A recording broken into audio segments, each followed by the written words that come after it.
Keris Kyai Carubuk milik Sunan Kalijaga. Keris merupakan senjata tikam dari golongan belati yang ujung sisinya berbentuk runcing. Dikisahkan Sunan Kalijaga memiliki keris yaitu keris Kyai Carubuk. Senjata asli dari Nusantara ini memiliki bentuk yang khas dari senjata tajam lainnya karena bilahnya yang berkelok-kelok atau biasa dibilang loop.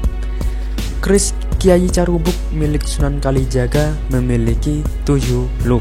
Pada masa kerajaan, selain digunakan sebagai senjata berperang, keris juga melambangkan kedikdayaan atau kewibawaan bagi sang pemilik. Tidak terkecuali Sunan Kalijaga yang memiliki keris Kyai Carubuk. Salah satu keris yang menjadi legenda yakni keris Kyai Carubuk. Keris ini dimiliki oleh Kanjeng Sunan Kalijaga yang merupakan hasil karya Empu Supo Mandrangi. Awal mula keris Kyai Carubuk tercipta karena keinginan Sunan Kalijaga memiliki keris untuk menyembelih kambing. Kemudian Sunan Kalijaga memberikan sebuah besi yang berukuran kecil sebesar biji asam jawa sebagai bahan pembuatan keris tersebut. Empu Supo kala itu terkejut melihat besi kecil yang berada di tangan Sunan Kalijaga. Ia merasa tidak yakin untuk membuat keris dengan bahan yang sangat kecil itu. Namun Sunan Kalijaga meyakinkan Empu Supo bahwa besi tersebut hanya bentuknya saja yang kecil, akan tetapi sebenarnya besi tersebut sangatlah besar. Kemudian Sunan Kalijaga memberikan besi tersebut.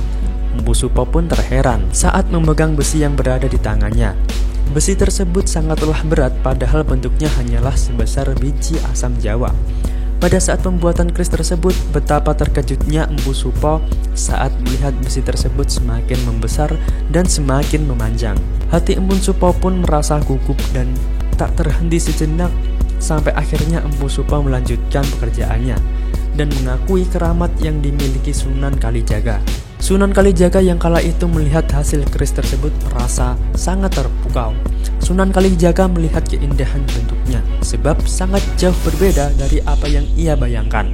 Sunan Kalijaga yang awalnya akan menggunakan keris Kyai Carubuk untuk dipergunakan menyembelih kambing, namun setelah melihat hasilnya, Sunan Kalijaga terpesona dengan bentuknya yang indah.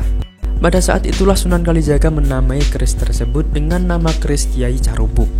Keris Kyai Carubuk ini menjadi sebuah benda pusaka yang sakti. Konon keris ini pernah dipergunakan melawan keris Kyai Setan Kober milik Arya Panangsang, yang saat itu keris Kyai Carubuk berada di tangan Sultan Hadiwijaya atau lebih dikenal dengan sebutan Joko Tingkir.